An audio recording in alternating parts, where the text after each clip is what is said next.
하나님 아버지 감사합니다. 이제 저희가 주의 말씀을 살펴보게 되었사오니 주의 성령께서 저희들을 지켜주시고 인도하셔서 저의 속마음이 주의 앞에 드러나며 또 우리가 하나님 앞에 회개해야 할 것들이 무엇인지 이해하며 온전히 주 앞에 우리의 모든 것들을 내려놓으며 하나님 앞에 솔직해지는 그런 시간이 되게 도와주시기를 하나님 간절히 기도합니다. 주의 성령께서 저희들의 마음 가운데 함께 하셔서 저희가 집중하여 이 말씀을 들으며 또 주의 말씀에 비교하여 지금 설교되는 내용을 잘 분별하며 들을 수 있도록 하나님 저희를 도와주시기를 우리 구주 예수 그리스도의 이름으로 간절히 기도합니다. 아멘. 현재 미국에서 대선 선거 운동이 한창입니다. 아마 많은 분들이 어느 정도 관심을 가지시고 진행되어 가는 것들을 살펴보고 계실 것이라고 이렇게 짐작을 합니다. 근데 제가 이제 진행되는 여러 가지 상황들을 이렇게 보면서 어쩌면 그렇게 사람들이 두 후보가 자기가 한 일들, 자기가 한 말, 자기가 한 행동들에 대해서 이렇게 책임을 지지 못할까 그런 한탄을 여러 번 한 적이 있습니다. 그 중에 특히 어떤 분이라고는 제가 이야기하지 않겠습니다만 그 중에 한 분은 자기가 한 그런 불미스러운 행동들이 속속히 드러나고 있는데도 불구하고 계속해서 일괄적으로 그것을 숨기려고 하거나 또 그것을 부인하거나 또는 그것을 정당화하려는 이런 모습을 우리가 계속 보게 되는 것입니다. 어떻게 어떤 양심을 가지고 있길래 그렇게 행동할 수 있을까? 이런 안타깝고 또 기가 막히는 그런 느낌을 지울 수가 없는 것입니다. 아마 되는 이런 일들을 보면서 우리가 분개하고 정말 그 사람들 손가락질하고 또 코웃음치고 그 사람을 정죄하고 이런 것들이 우리 가운데 아주 만연하지 않을까 이렇게 짐작을 해보는 것입니다. 저도 그런 이야기를 들으면 좀 화가 나기도 하고 그렇지 않습니까? 그런데 문제는 우리도 똑같다는 것입니다. 우리의 이 죄, 우리가 잘못하는 일들, 우리가 회개하지 않으면 안 되는 이런 일들이 우리 삶 속에 있을 때에 이 인간들의 기본적인 해결 방책은 무엇입니까? 우선 이것을 숨기는 것입니다. 그 누구에게도 드러내지 아니하고 어떻게 해서든지 간에 이거를 감추려고 하는 것이 우리 인간의 본성이라는 것입니다. 그런데 더 이상 감출 수가 없어서 또는 이것이 발각이 되어서 사람들 앞에 드러나게 되면 그 다음에 어떻게 하는 것입니까? 이거 부인하는 것입니다. 그렇게 되지 않았다고. 그게 실제가 아니라고. 잘못 알고 계시는 것이라고. 이렇게 이야기하는 것입니다. 그런데 증거가 제시되고 이렇게 더 이상 이것을 부인할 수 없게 되는 상태까지 가게 되면 그 다음에 이제 어떻게 하는 것입니까? 이것을 정당화하는 것입니다. 어쩔 수 없었다고. 그것이 그 상황에서 최선의 선택이었다고. 내가 너무너무 어려운 상황 속에 있었기 때문에 이렇게 할 수밖에 없었다고. 또 이것이 정말 나를 위한 선택이 아니었고 다른 사람을 위한 정말 좋은 선택이었다고. 이렇게 우리의 취한 행동과 우리의 선택을 정당화하는 것입니다. 이것이 우리 세상 사람들이 가지고 있는 기본적인 이 죄의 문제에 대한 해결 방식이거든요. 여러분 그렇지 않으십니까? 어떻게 해서든지 간에 이것이 드러나지 않도록 또 드러나지 않으면 괜찮은 것으로 드러났을 때는 무조건 이것을 부인하는 또는 정당화하는 이런 방법으로 우리 그리스도인들도 살고 있는 것 같습니다. 세상 사람들은 계속해서 이 기독교의 복음의 문제에 대해서 생각할 때에 굉장히 언짢아합니다. 너무 자기를 이렇게 중요하게 생각하고 마치 다른 모든 사람들은 어떤 기준에 미치지 못하는 것처럼 너무 잘난 체 한다고, 너무 독선적이고 위선적이고 자기중심적으로 사람들이 생활한다고 이렇게 이 기독교인들 향해서 손가락질을 하게 됩니다. 어떤 면에서는 그런 손가락질을 받는 것이 우리 교회의 성도들의 책임이기도 합니다. 왜냐하면 우리가 언행일치를 못하면서 그렇지 않은 사람들에게 가르치려고 들고 우리의 잘못이 발각되었을 때에 이것을 대수롭지 않게 넘어가고 우리의 행동이 올바르지 못하면서 다른 사람에게 이렇게 저렇게 해라 할 그런 입장에 못 되는 것도 사실입니다. 모든 사람들이 다 그렇게 하는데 이 문제를 너무 그렇게 민감하게 반응하느냐고, 사람들이 다 그런 거 아니냐고, 그냥 대충 넘어가자고, 그렇게 심각한 문제가 아니라고 우리가 치부하고 그냥 넘어가는 것으로 이 문제를 해결하는 경우가 상당히 많습니다. 하나님께서 오늘 본문 말씀을 통해서 이 죄의 문제에 관해서 우리가 어떻게 접근해야 할 것인가 이런 문제를 말씀하고 계시는데, 이 본문을 아마 주중에 공부하시면서 또 오늘 아침에 봉독되는 것을 들으시면서 약간 혼란스럽지 않으셨을까 하는 염려가 약간 있습니다. 저도 이거를 여러 번 읽으면서 정리하는 데 시간이 많이 걸렸는데요.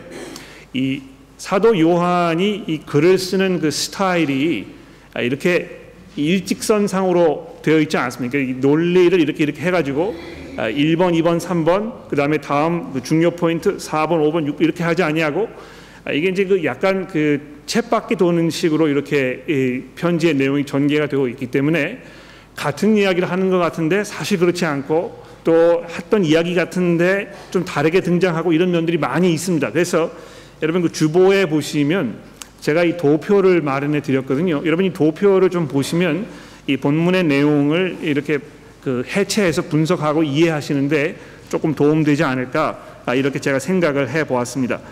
도표를 보시면서 일단 이 본문이 이야기하고자 하는 그 내용을 한번 정리를 해보도록 합시다.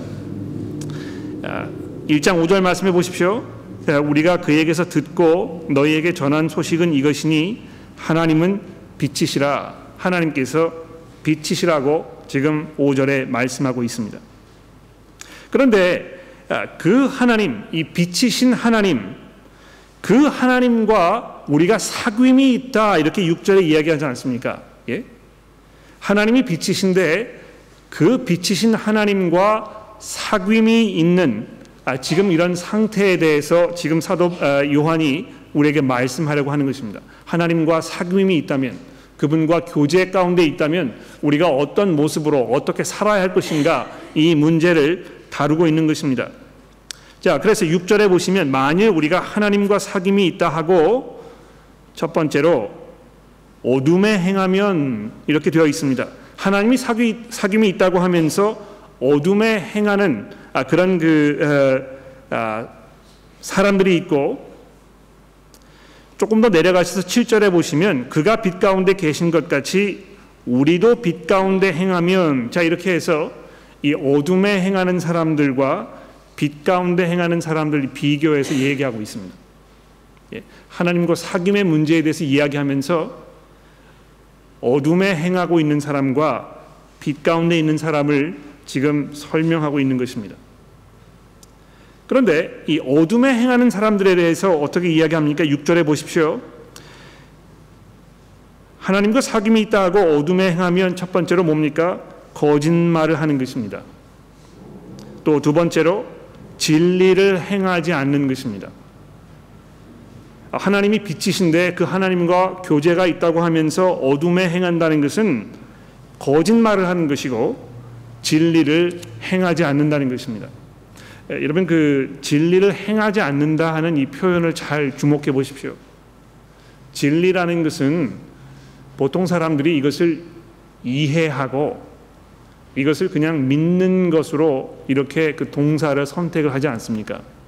그런데 사도 바울이 뭐라고 얘기하고 있습니까? 이 진리라는 것은 그냥 믿고 이해하는 것이 아니고 진리라는 것은 행하는 것이라는 것입니다. 내가 하나님이 빛이시라는 것을 알고 있으면서 그것을 고백하면서 하고 있는 상태에 있다면 분명히 그것이 우리 삶 속에 아주 중요한 영향을 미치게 되어 있다는 것입니다. 내가 어떻게 사는가, 이것이 굉장히 중요한 문제라고 지금 이야기하고 있습니다. 그래서 하나님과 사귐이 있다고 하면서 어둠 가운데 행하는 것은 있을 수 없는 일이라는 것입니다. 우리가 그리스도인이면서 하나님과 사귐이 있다고 하면서 어둠에 행하는 삶은 우리에게 용납되지 않고 허락되지 않고 이것이 가능성이 없는 이런 삶이라고 지금 얘기합니다. 반면에 빛 가운데 행하는 것은 어떤 것입니까? 7절에 보십시오. 그가 빛 가운데 계신 것 같이 우리도 빛 가운데 행하면 어떻게 된다고요? 첫 번째로 우리가 서로 사귐이 있고, 첫 번째입니다. 두 번째는 무엇입니까? 그 아들 예수의 피가 우리를 모든 죄에서 깨끗하게 하실 것이요. 여러분, 이 빛 가운데 행한다는 것이 뭘 말하는 것입니까? 서로 사귐이 있는 것이고 예수의 피가 우리를 깨끗하게 하신다는 것입니다. 여러분, 다음 주에 이제 들으실 그 본문 말씀이 이 서로 사귐이 있다는, 빛 가운데 행했을 때 서로 사귐이 있다는 것에 대해서 우리에게 설명할 것입니다. 그래서 오늘 이 사귐이 있는 문제에 대해서는 제가 다루지 아니하고 두 번째로 등장하는 예수의 피가 우리를 깨끗하게 하실 것이요 하는 이 두 번째 문제에 좀 집중을 해보도록 하겠습니다. 하나님과 사귐이 있다면 그것은 빛 가운데 행하는 것이고, 빛 가운데 행한다면 우리가 서로 사귐이 있고 또 예수의 피가 우리를 깨끗하게 하신다는 것입니다. 자, 그런데 그럼에도 불구하고 우리가 빛 가운데 행하면서 예수의 피로 우리의 죄가 깨끗하게 씻겨심을 받을 수 있는데도 불구하고 8절에 보십시오.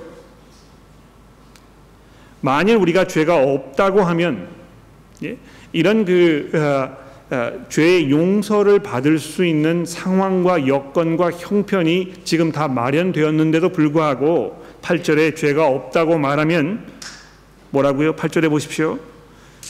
우리가 스스로 속이는 것이고 진리가 우리 속에 있지 않다는 것입니다. 이것은 어둠에 행하는 것과 똑같은 일입니다. 예수의 피가 우리를 깨끗하게 하신다는 것을 우리가 고백하고 인정하면서도 우리가 죄가 없다고 말한다면 그것은 우리를 속이는 것이고 진리가 우리 가운데 있지 아니하기 때문에 이것은 결국 어둠에 행하는 것과 똑같은 일이 되는 것입니다. 그러나 그것과 반대로 뭐라고요? 9절에 보십시오. 만일 우리가 죄를 자백하면 어떻게 되는 것입니까? 9절에 보십시오. 그는 미쁘시고 의로우사 우리 죄를 사하시며 우리를 모든 불의에서 깨끗하게 하실 것이라고 이렇게 말씀하고 있습니다. 하나님께서 우리의 죄를 사하시고 또 우리를 불의에서 깨끗하게 하실 수 있는 그 근거, 그것이 무엇입니까? 9절에 보십시오. 하나님께서 미쁘시고 의로우시기 때문에. 또 두 번째로 2장 1절과 2절 말씀이 이야기하고 있는 대로 우리에게 대언자이신 예수 그리스도께서 계시기 때문에 우리가 빛 가운데 행한다면 우리의 죄를 용서받을 수 있고 불의에서 우리가 깨끗하게 될 수 있다고 지금 이렇게 이야기하고 있는 것입니다. 자, 이렇게 해서 본문이 이제 이렇게 구성되어 있다는 것을 제가 여러분들에게 좀 설명을 드렸는데 아마 이게 이제 이렇게 이 전 논리가 이렇게 전개되어 가는 것이구나, 아마 이제 좀 정리가 되지 않았을까 이렇게 생각을 합니다. 자, 그러면 그것을 바탕으로 해서 우리 여기 이 본문에 나타나고 있는 몇 가지 중요한 사실들을 조금 정리를 해 보도록 합시다.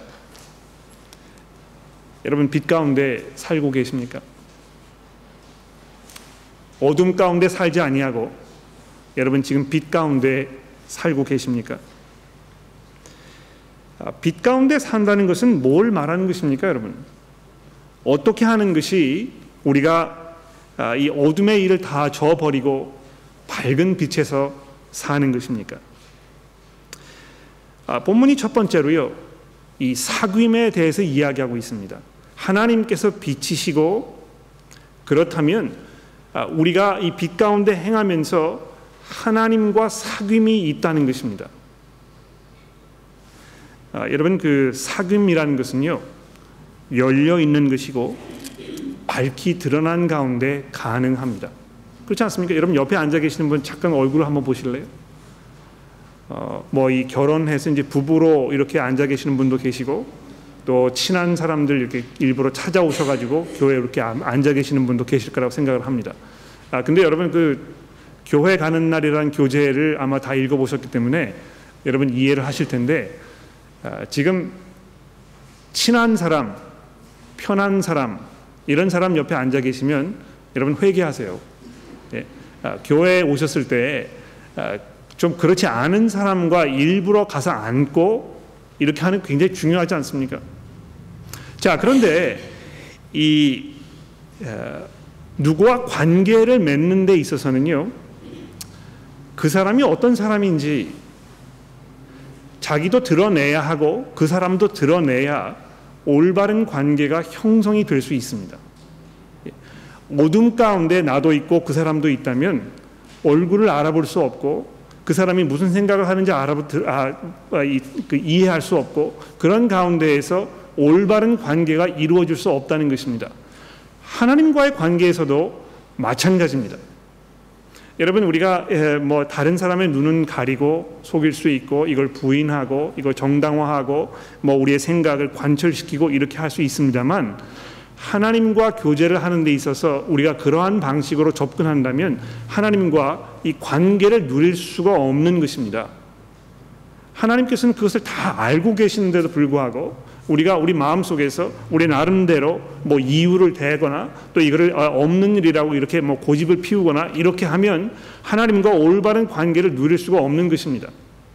하나님께서 빛이시기 때문에 우리가 우리의 자신들을 아주 밝히 드러내고 하나님 앞에서 솔직하게 벌거벗은 모습으로 그 앞에 나아가야 우리가 하나님과 올바른 관계를 누릴 수 있게 되는 것입니다. 그렇지 않겠습니까, 여러분? 인간관계도 그렇다면 우리가 하나님과 관계를 맺는 데 있어서 얼마나 그것이 당연한 것이겠습니까? 그래서 하나님께서 빛이시라는 것입니다. 그분에게는 어두움이 조금도 없으시고, 그래서 어둠 가운데 있으면서 하나님과 교제하려고 하는 것은 불가능하고 또 이루어질 수도 없다는 것입니다.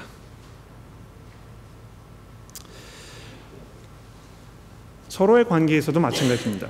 뭐 다음 주에 이제 조금 말씀을 드리겠습니다만, 교회라는 곳은요, 사귐의 장소입니다. 이게 사귄다고 하니까 뭐 좀 너무 가볍게 이렇게 표현한 게 아닙니까 생각이 될 수 있습니다.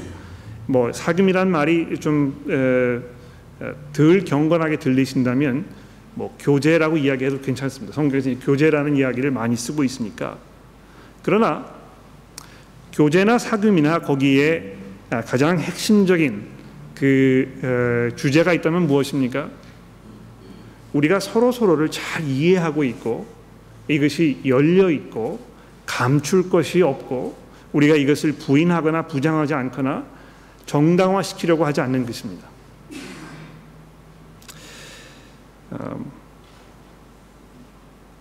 우리가 죄 가운데 있으면 그래서 관계하기가 아주 어렵습니다. 남편과 아내가요, 부부 생활을 하는데 남편이 아내에게 드러낼 수 없는 어떤 죄스러운 요소가 자기 삶 속에 있다면 그 부부 관계가 정상으로 이루어지겠습니까? 자기가 어떤 다른 여자에 대해서 음욕을 품고 있고 거기에 대해서 뭐 이 불륜의 관계로 점점 나아가고 있다면 그 관계가, 남편과의 관계가 정상으로 이루어질 수 있겠습니까? 그렇지 않은 것이거든요. 그것은 참 부부 관계라고 얘기할 수 없고, 그것이 얼마나 우리를 이 파괴의 구렁텅이로 몰아가고 있는지 모르는 것입니다. 교회 안에서 성도들의 관계도 마찬가지입니다. 우리가 서로에게 솔직하게 우리의 잘못을 시인하고 인정하고 고백하고 이것을 서로 용서하고 서로 받아주고 그렇게 하지 않으면 이 교회 안에서 정상적인 관계가 굉장히 어려운 것입니다.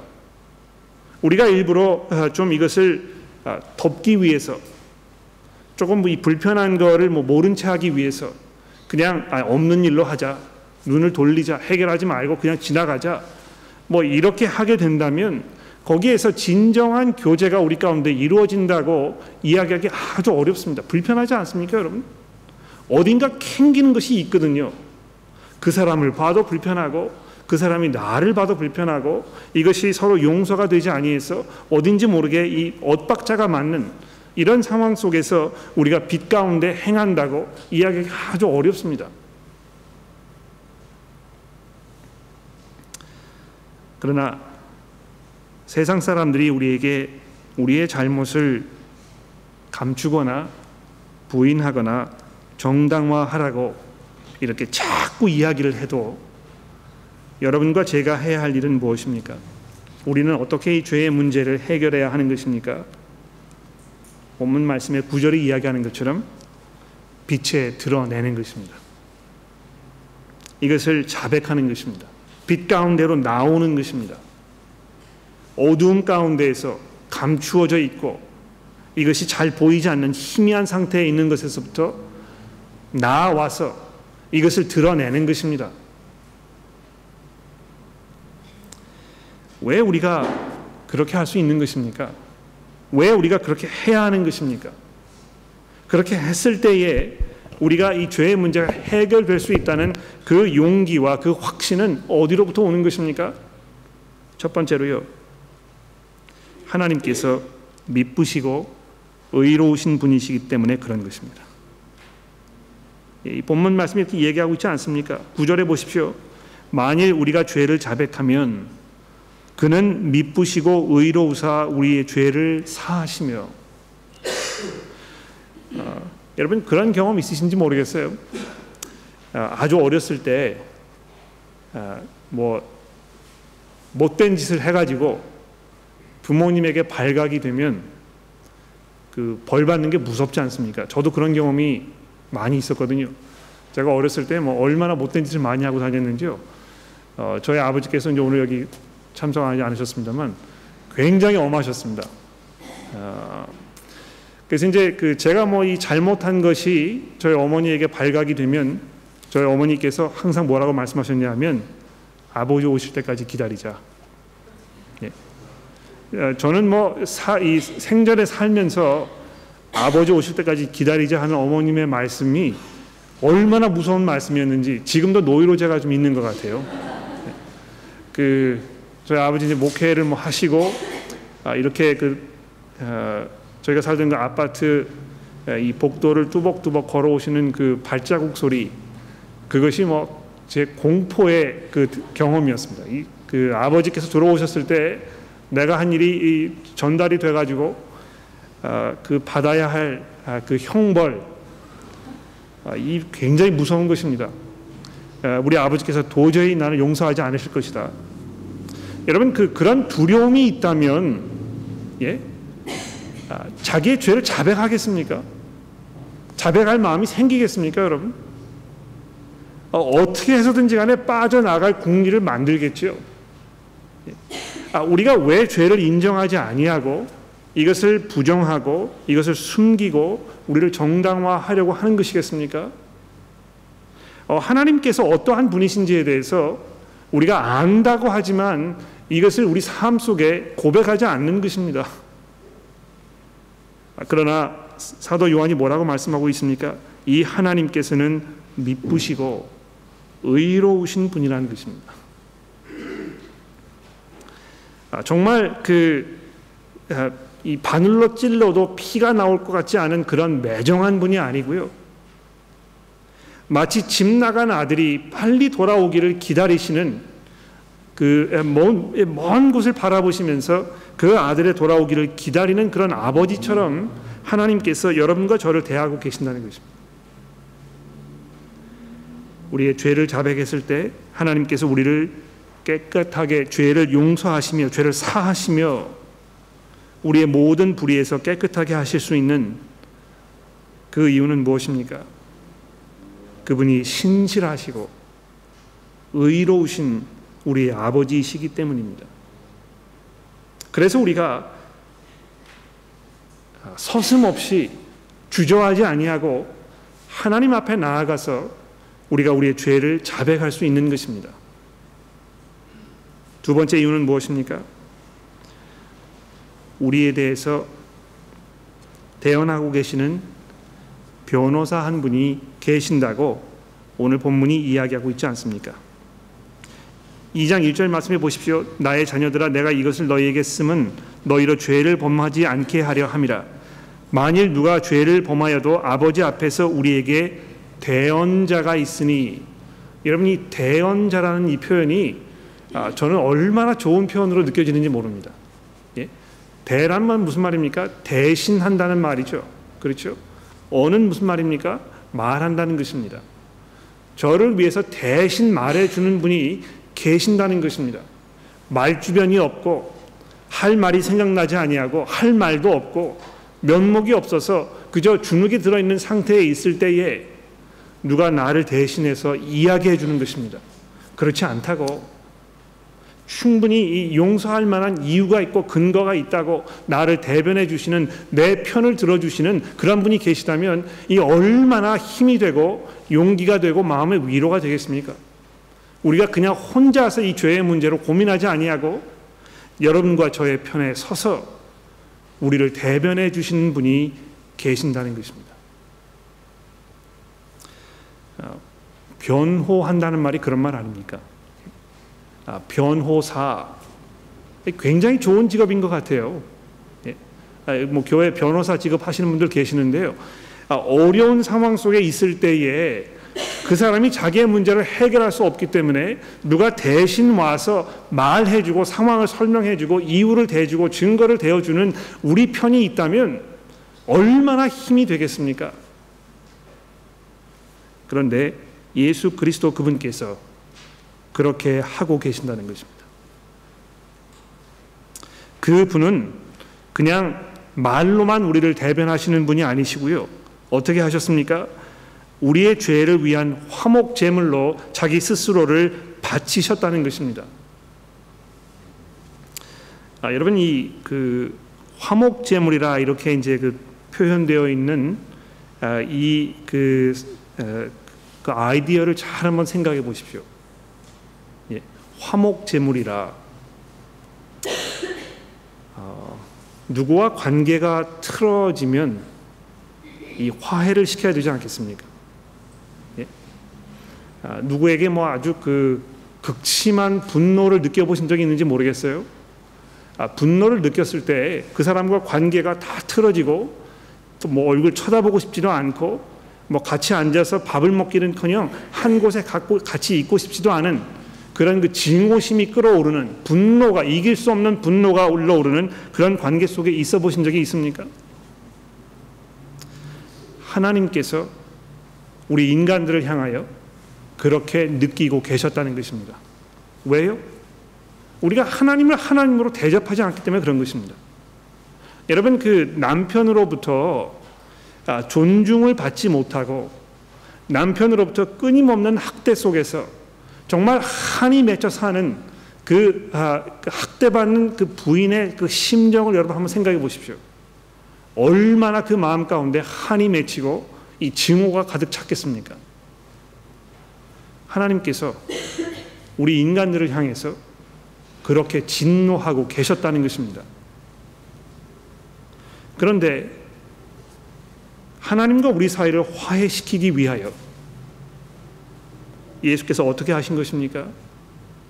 그 하나님의 분노를 풀어드리기 위하여 자기의 몸을 스스로 바치셨다는 것입니다. 우리의 대언자이신 예수 그리스도께서는 그저 말로만 우리를 대변하시는 분이 아니시고 자기의 몸을 몸소 바치셔서 하나님과 화해할 수 있는 그 근거를 마련해 놓으신 우리의 의로우신 대제사장이십니다. 우리 모두는 죄의 문제에서 벗어날 수 없습니다. 이 복음을 전하는 데 있어서 가장 어려운 것은 복음을 듣는 사람이 자기가 죄인이라는 것을 고백하도록 시인하도록 도와주는 일입니다. 내가 예수 그리스도의 보혈의 피가 필요하지 않다고 생각하는 상태에 있다면 그 사람 설득해서 예수 믿게 하는 것이 불가능합니다. 그렇지 않습니까? 왜 우리가 예수를 믿어야 하는가? 왜 우리가 예수가 필요한 것인가? 외로워서, 친구가 없어서, 건강을 회복하기 위해서, 사업이 잘 되기 위해서, 부부관계가 좋아지기 위해서, 그래서 예수가 필요한 것입니까? 여러분, 예수 그분이 아니어도 이 결혼 카운슬링 해주시는 분들 통해서 결혼 관계가 회복될 수 있을 것입니다. 친구가 없습니까? 그럼 좀 비슷한 사람 찾아서 친구하면 되겠죠. 사업이 잘 안 됩니까? 그럼 은행에서 돈을 빌리든지 무슨 수단을 마련해서 내 상황이 좀 좋아질 수 있을 것입니다. 왜 꼭 우리가 예수가 필요하냐 하면 하나님과 화해해야 하기 때문에 그런 것입니다. 예수 그리스도가 아니면 우리가 하나님께로부터 용서를 받을 수가 없기 때문에, 그래서 하나님과의 관계가 회복될 수 없기 때문에 우리는 그분이 필요한 것입니다.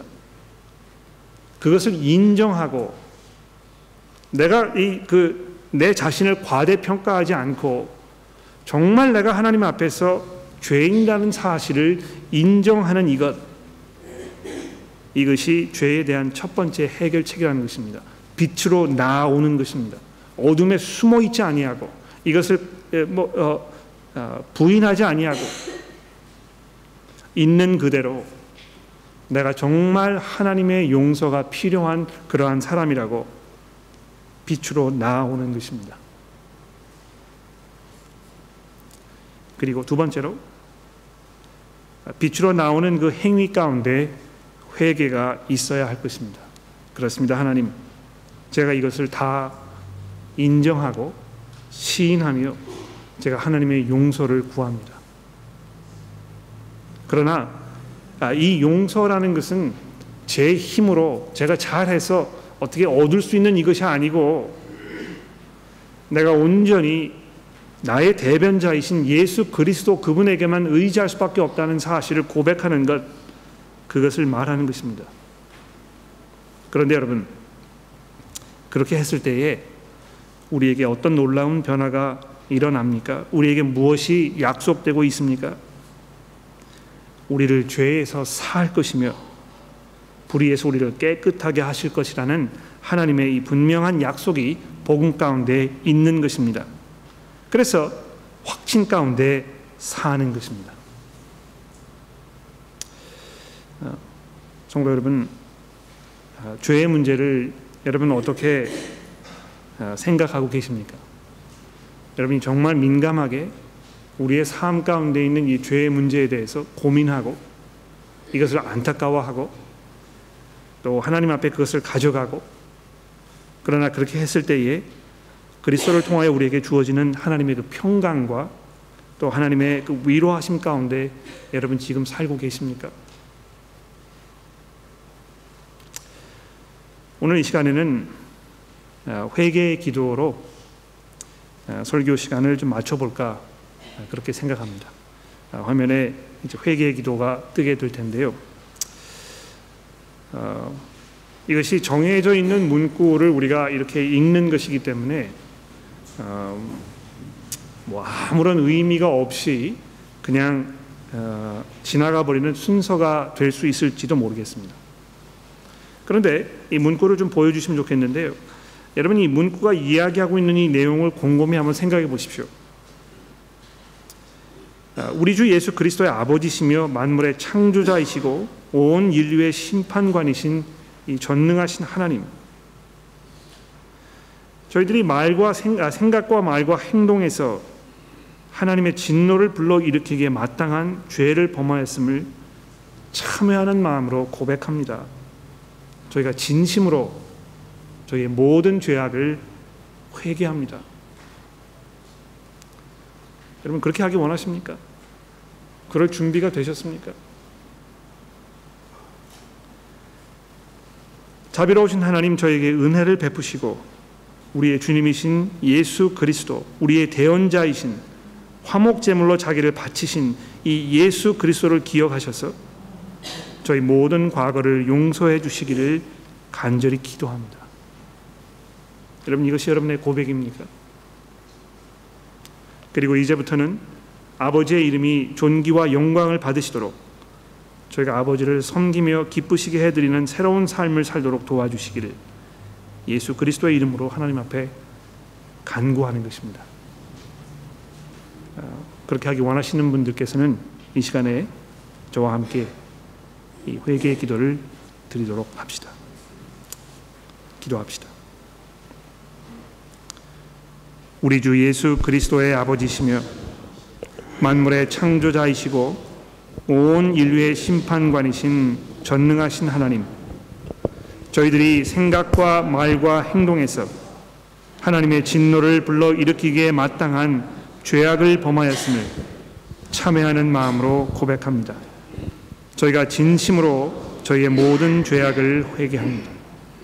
자비로우신 하나님, 저희에게 은혜를 베푸시고 우리 주님이신 예수 그리스도를 기억하시어 저희 모든 과거를 용서해 주시기를 간절히 기도합니다. 그리고 이제부터는 아버지의 이름이 존귀와 영광을 받으시도록 저희가 아버지를 섬기며 기쁘시게 해드리는 새로운 삶을 살도록 도와주시기를 예수 그리스도의 이름으로 간절히 기도합니다. 아멘.